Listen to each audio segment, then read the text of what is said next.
Oke, bisa kelihatan PPT-nya? Bisa Bu, bisa. Ya. Oke, kita mulai aja ya. Jadi materi hari ini kita akan membahas tentang enkapsulasi. Jadi mungkin ada yang tahu apa sih yang dimaksud dengan enkapsulasi ini atau encapsulation. Jadi enkapsulasi sendiri itu adalah salah satu kemampuan object oriented programming ya, OOP. Oke, kita lanjut aja ya. Jadi misalnya di dalam sebuah kelas ya atau objek ya, itu dia mempunyai nama, ya ada nama, ada telepon, kemudian ada email. Nah, kemudian ada objek lain itu yang mau mengakses atau mengakses sebuah objek, gitu ya. Ada yang ingin mengubah, ada yang ingin membaca saja, gitu ya. Atau nah ini gimana, gitu lah. Apakah diperbolehkan? Nah, di dalam Java ya, untuk membatasi supaya tidak tidak diakses dengan sembarangan ya. Jadi kalau kita mengakses objek lain itu bisa mengubah ya. Kalau membaca mungkin tidak apa-apa ya, tapi kalau mengubah objek lain, nah ini kan berbahaya ya. Jadi perubahan itu akan sangat berpengaruh ya terhadap proses-proses yang lain. Nah, karena itu bagaimana kita bisa menyembunyikan ya nama, nomor telepon, email tadi dari objek yang lain. Ya.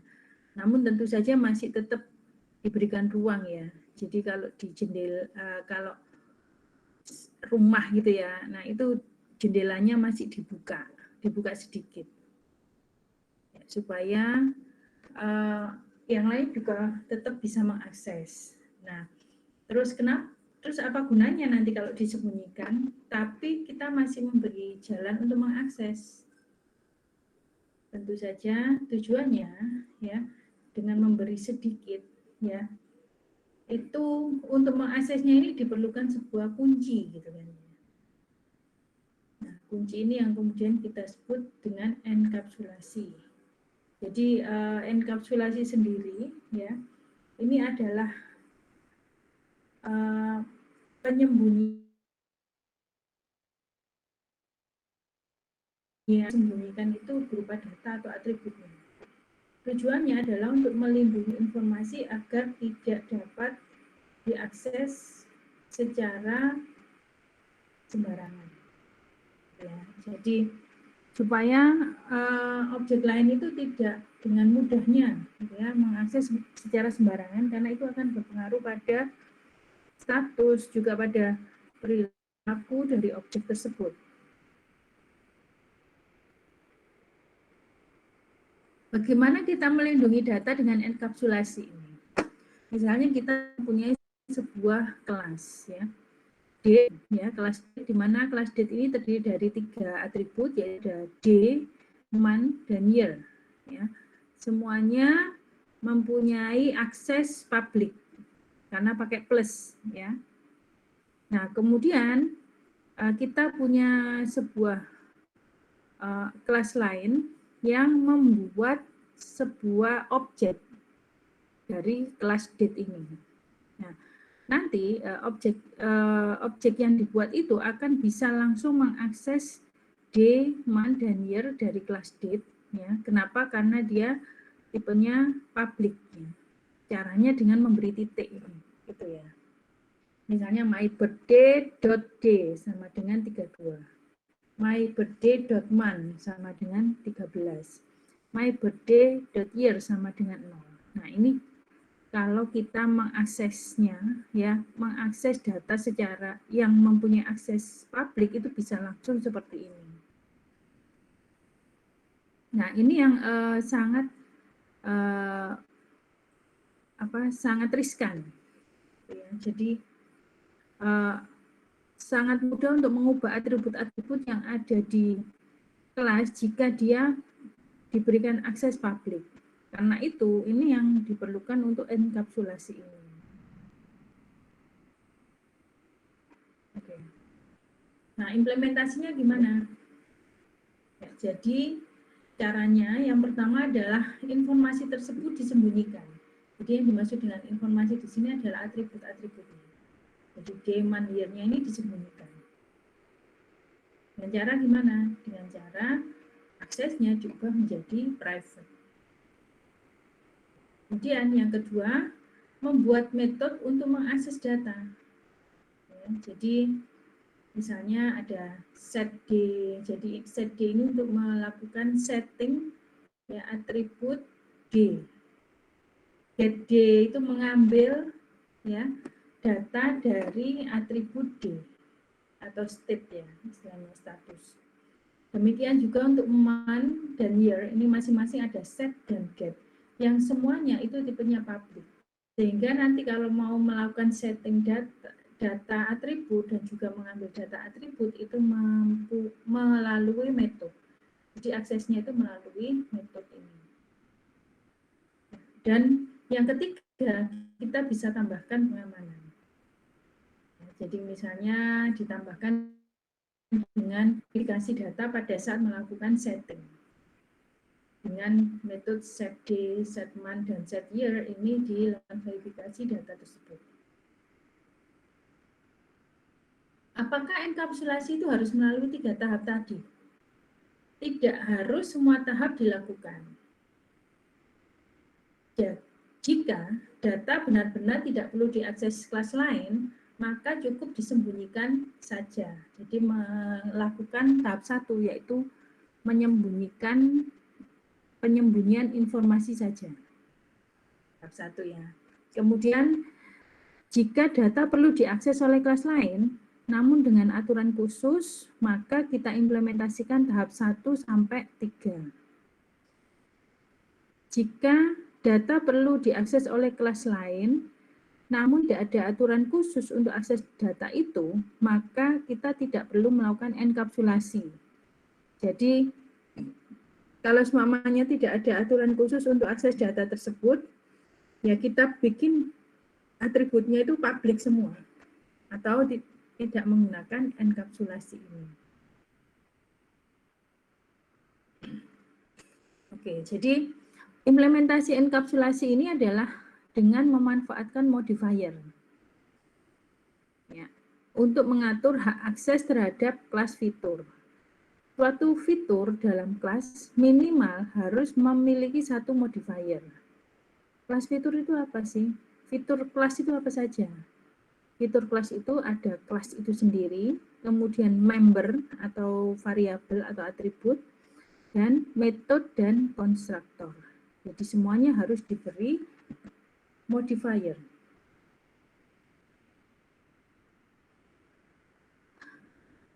Oh ya, yang ini tadi ya. Jadi kalau kita melakukan akses modifier seperti yang kita lakukan di praktikum, ya itu akan selalu ada ya, baik itu di kelasnya ya, apakah itu di membernya atau di metodenya, bahkan konstruktornya. Itu juga semuanya harus ada modifiernya. Oke.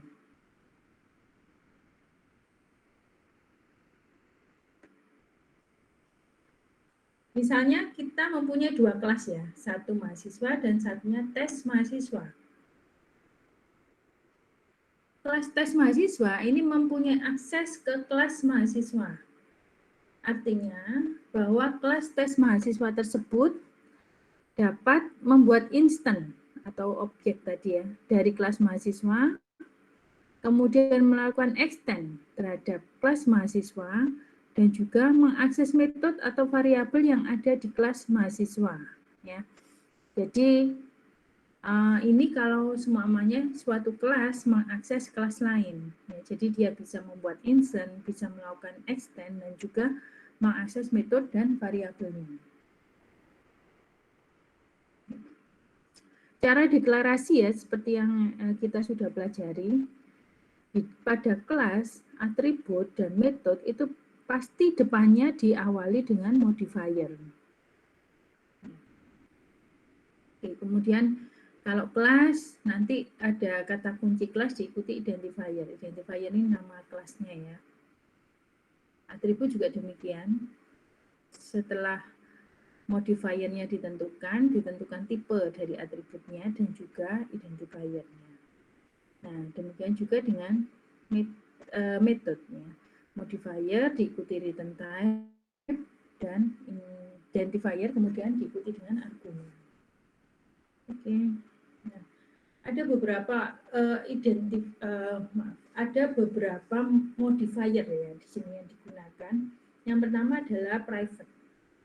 Private ini digunakan pada variabel, metode dan inner class khusus Java. Jadi variabel dan metode yang dideklarasikan private hanya bisa diakses oleh instan dari kelas yang mendeklarasikan variabel dan metode tersebut. Karena itu, private ini tidak pernah dipakai pada suatu kelas. Jadi kalau kita membuat suatu kelas, misalnya mahasiswa, itu pasti public kelas mahasiswa, gitu ya. Yang boleh digunakan private-nya, private ini hanya di inner class. Jadi ada kelas di dalam kelas, gitu ya. Nah itu bisa. Tapi kalau di kelas yang pada saat pembuatan kelas itu tidak boleh. Kenapa? Karena kalau private maka Java compiler-nya itu tidak bisa mengakses. Gitu ya. Oke. Jadi variabel metode yang bertipe private itu hanya bisa diakses di dalam kelas tersebut. Sedangkan objek atau instant, ya, instant dari subkelasnya itu tidak bisa mengakses variabel dan metode yang private.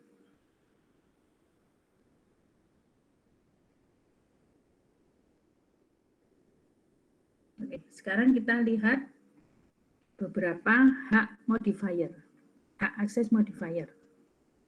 Jadi ada 4 ya, private, default, protected, dan public. Nah, pada kelas yang sama, private, default, protected, dan public ini bisa diakses ya. Kemudian kalau yang pada package yang sama itu hanya default, protected, dan public saja yang bisa mengakses. Untuk subclass atau pakai extend ya itu hanya protected dan public saja yang bisa mengakses. Dan kelas manapun itu hanya public. Jadi kelas manapun bisa mengakses kelas public. Jadi karena itu biasanya untuk menghindari akses yang sembarangan, public ini juga sangat diperhatikan. Jadi mana metode dan atribut yang perlu di set public. Ya. Berikutnya ada import statement. Jadi import statement ini biasanya digunakan untuk mengakses atau mengambil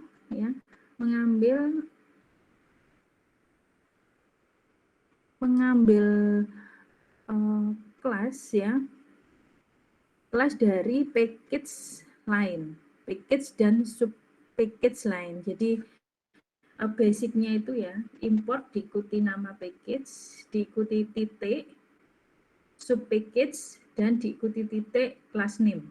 Nah ini bisa. Atau kalau class name-nya nggak tahu, langsung pakai bintang ini boleh. Atau package name-nya saja bisa. Ya. Namun biasanya karena yang diimport itu adalah biasanya dot class-nya ya. Nah tentu saja paling aman ya pakai harus ada class name-nya. Meskipun itu dikasih bintang. Kalau bintang itu kan berarti semua kelas yang ada di sub package itu yang akan diakses.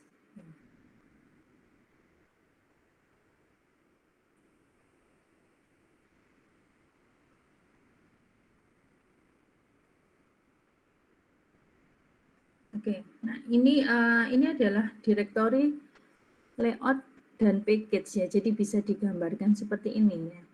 Jadi package itu akan disimpan di dalam sebuah home directory yang terdiri dari nama package. Jadi contohnya di sini ada package shipping ya. Package shipping ini di dalamnya ada directory lagi, misalnya ada domain, GUI, dan reports ya. Nah, kemudian ada kelas yang disimpan di dalam domain dan ada kelas yang disimpan di dalam reports ya. Jadi shipping ini adalah package, domain ini sub package-nya, dan kelasnya ini adalah kelasnya tadi ya, kelas Java-nya.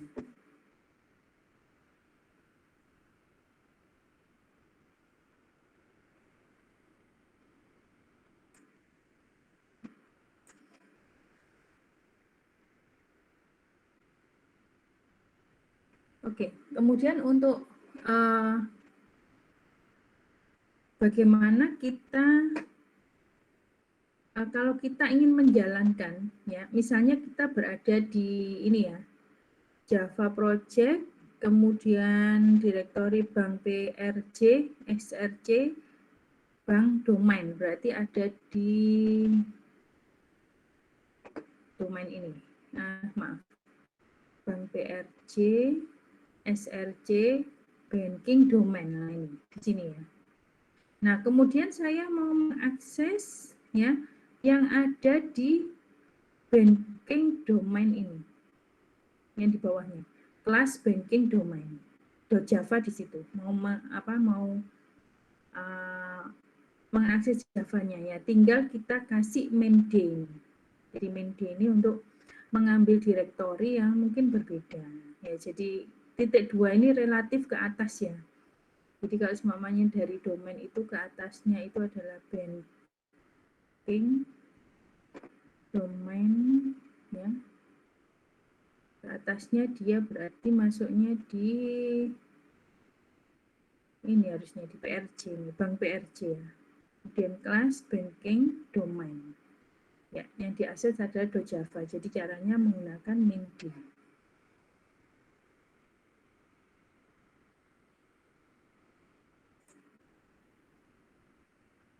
Oke. Ya, ini contoh mengakses variabel privat dari kelas lain. Ya.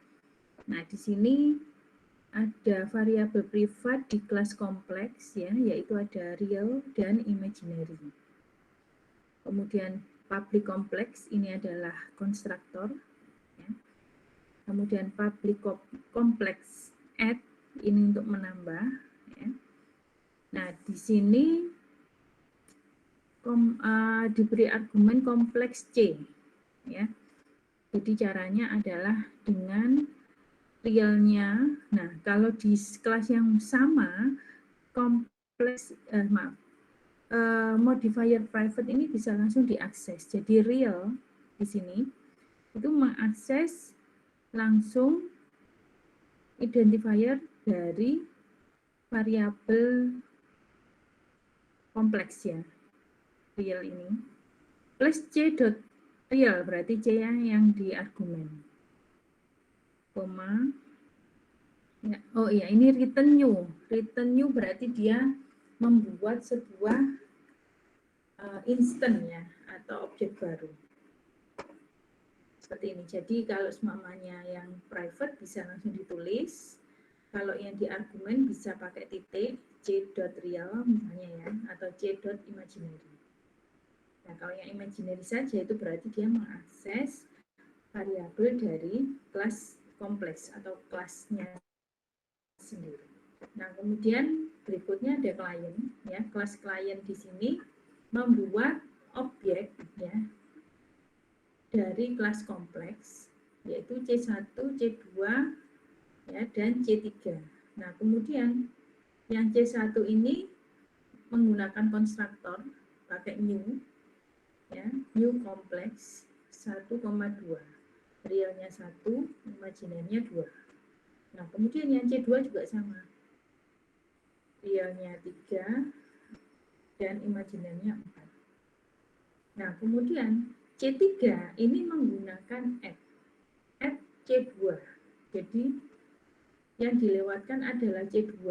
Oh ya, ini C1 dot add C2. Jadi ini seperti yang saya tunjukkan tadi ya, pakai compare to. Jadi karena C1 ini adalah objek atau instan dari kelas kompleks ya, kalau kita mengakses add ya, kelas kompleks kan ada add.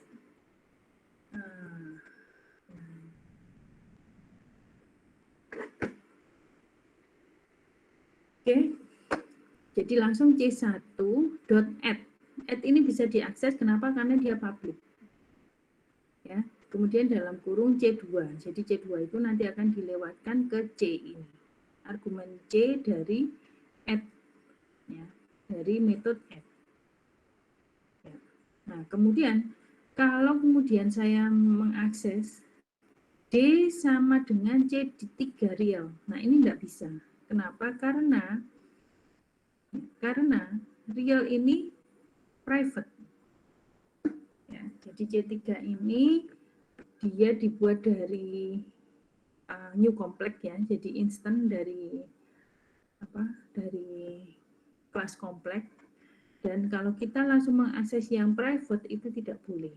Tidak boleh kenapa? Karena ini ada di kelas lain. Jadi klien ini di kelas yang berbeda dengan kompleks. Sehingga yang bisa diakses itu hanya yang publik saja. Oke.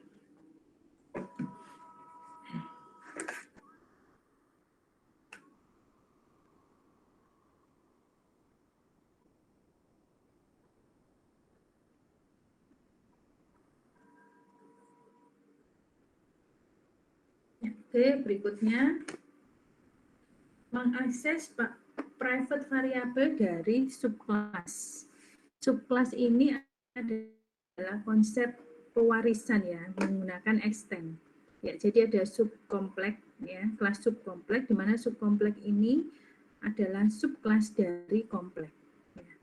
Nah, di kompleks ini ada real dan ada imajiner, atribut real dan atribut imajiner yang tipenya private. Nah, kalau semuanya di sini mengakses langsung real sama dengan R, ini tidak bisa karena diset dengan private. Ya. Kalau kemudian kita mengaksesnya dengan menggunakan protected, ya, jadi double real dan imaginary yang ada di kelas kompleks ini kita set dengan protected, maka bisa diakses. Realnya bisa diakses oleh subkelasnya. Tapi kalau private tidak boleh. Tidak boleh. Oke. Nah, berikutnya adalah default. Tadi seperti yang saya jelaskan, selain ada private, public, dan protected, ada juga default. Jadi biasanya default itu adalah jika modifiernya tidak didefinisikan. Jadi tidak bisa menggunakan default integer itu enggak. Jadi misalnya langsung in nilai gitu ya. Nah, itu artinya bahwa modifiernya adalah default. Untuk semua fitur kelas-kelas yang berada di satu paket atau satu package ya, ini bisa diakses oleh semua yang berada pada package yang sama. Namun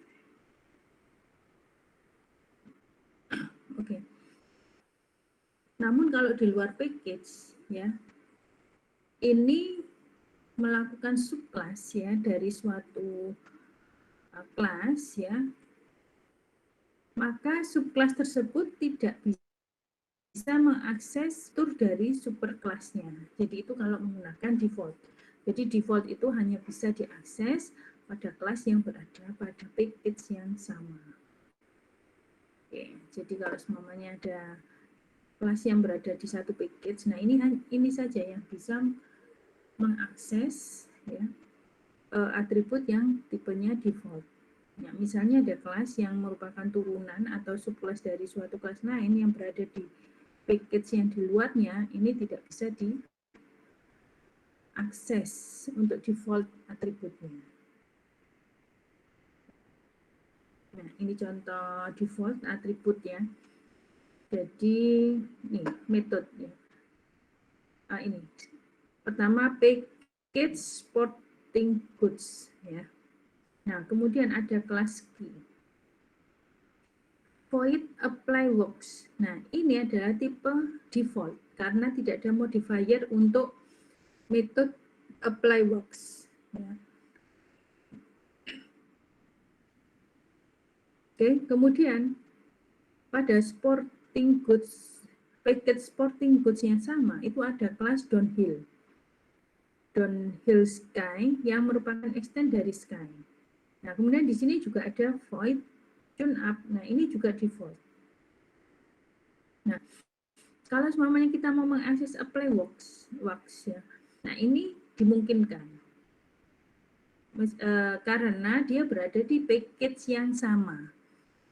Ya, jadi di package-nya sama dengan subclass itu boleh. Tapi kalau subclass-nya di luar package, maka itu tidak bisa diakses default-nya. Berikutnya adalah protected. Jadi protected ini mempunyai kemampuan akses yang lebih besar daripada private dan default. Protected bisa digunakan pada variabel dan metode, dan fitur protected dari suatu kelas bisa diakses oleh semua kelas dalam satu package. Dan di luar package juga boleh melakukan akses asalkan melalui subkelasnya.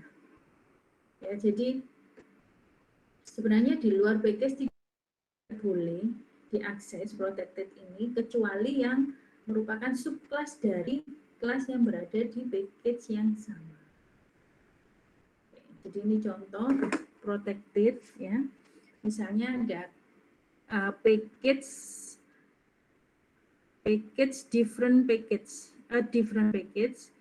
dan ada package sporting goods. Nah, kelas Sky ini ada di package a different package.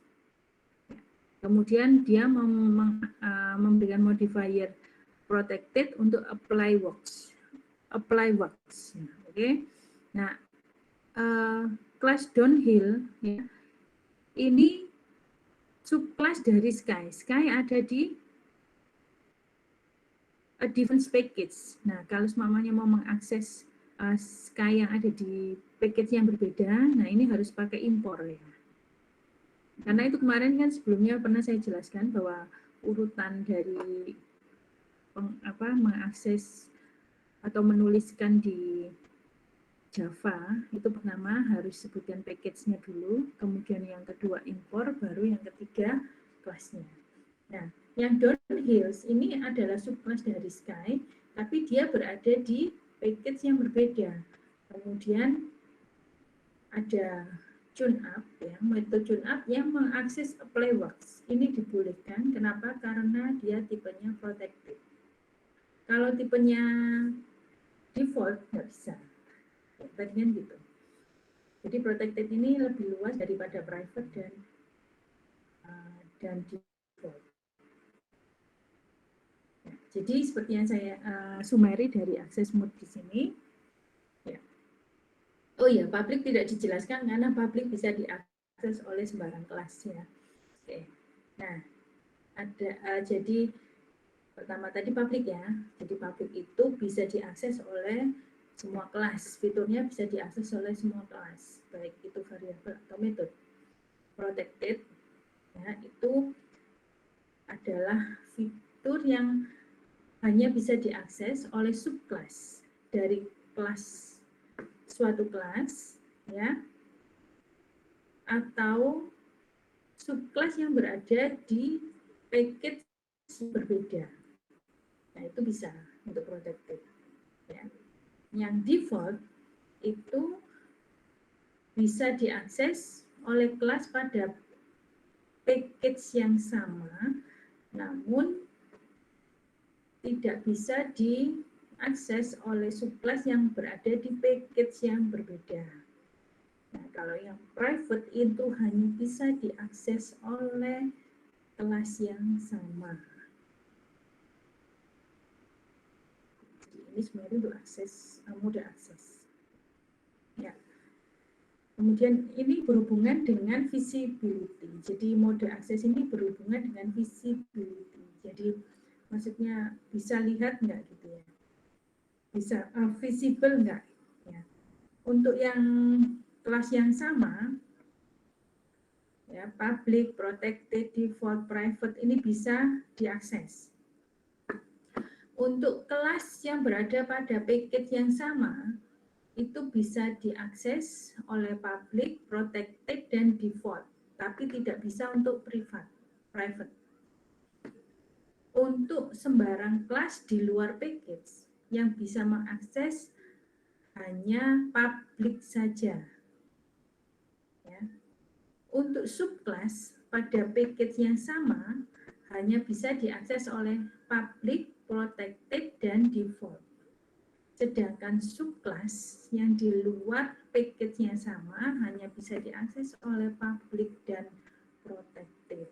Ya, jadi ini penjelasannya yang tadi ya, summary-nya. Oke, jadi itu tentang enkapsulasi. Misalnya konstruktor belum dijelaskan ya. Jadi masih ingat apa yang dimaksud dengan enkapsulasi? Ada yang bisa menjawab?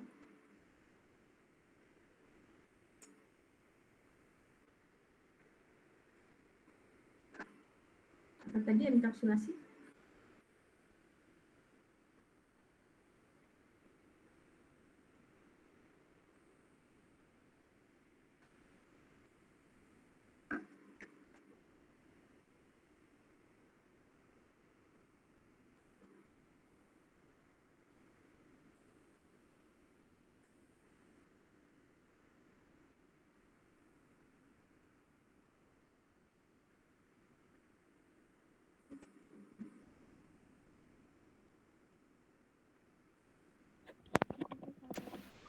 Izin menjawab.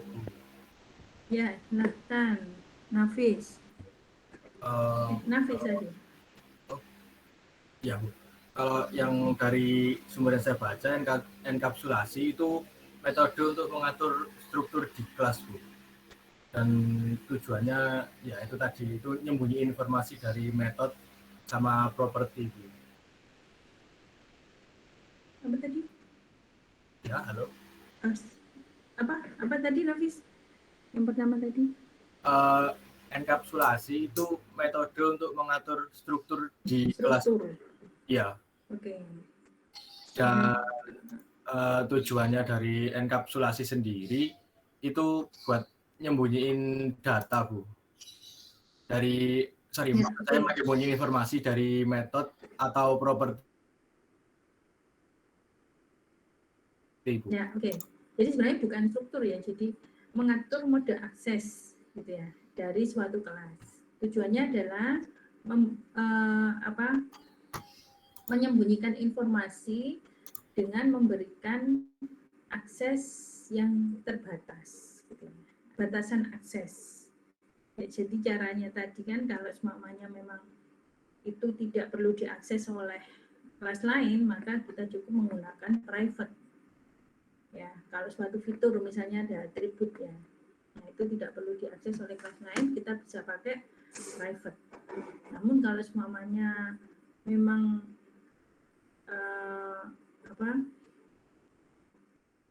dia diperlukan oleh kelas lain tapi terbatas, nah kita bisa menambahkan metode, ya. Metode dan juga verifikasi. Nah, kalau semuanya memang tidak ada, pengennya itu diakses secara tanpa batas, nah maka baru kita gunakan public. Nah, jadi caranya seperti itu. Jadi memang mode akses pada enkapsulasi itu lebih ditujukan pada atribut atau variabel ya, atau apa tadi? Atribut atau variabel. Lebih ke situ. Ya. Oke. Ada yang ditanyakan mungkin dari materi kita?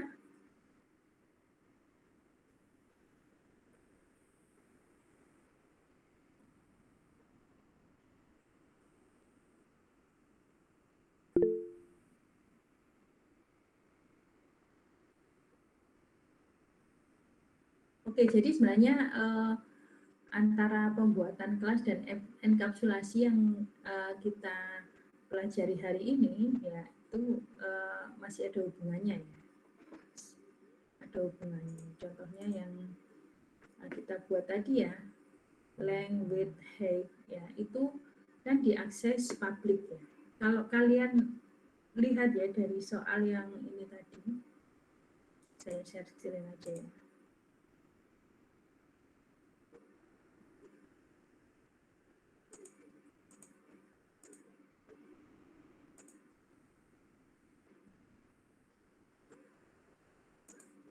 Ya, yang ini tadi ya, shape. Apakah kalian merasa bahwa publik ini, publik yang diset pada length, width, and height ini perlu dibuat publik atau tidak?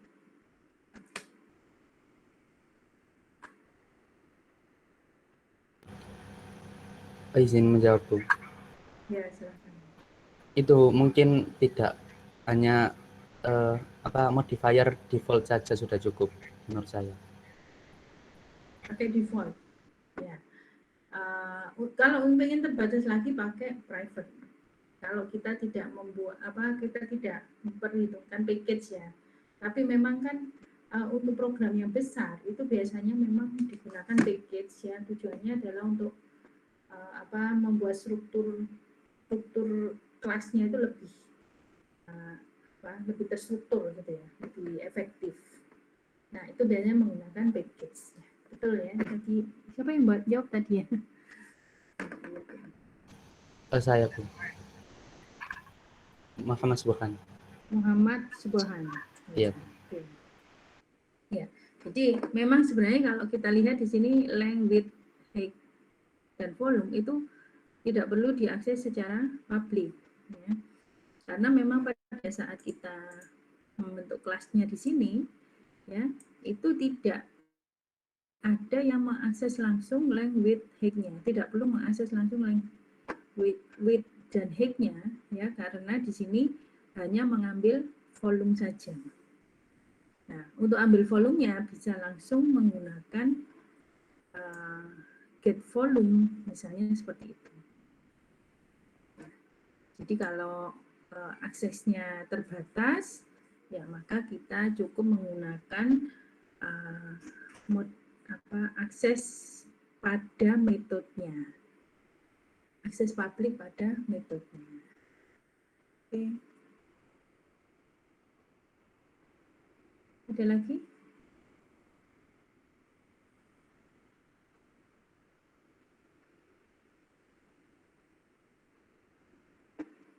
Mungkin ada yang ditanyakan?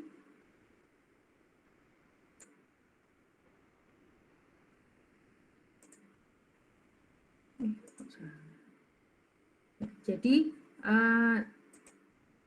untuk hari Kamis kita lanjutkan yang kelas dulu ya. Kelasnya tadi belum selesai soalnya. Tapi tadi nggak ada kesulitan ya untuk tugasnya ya.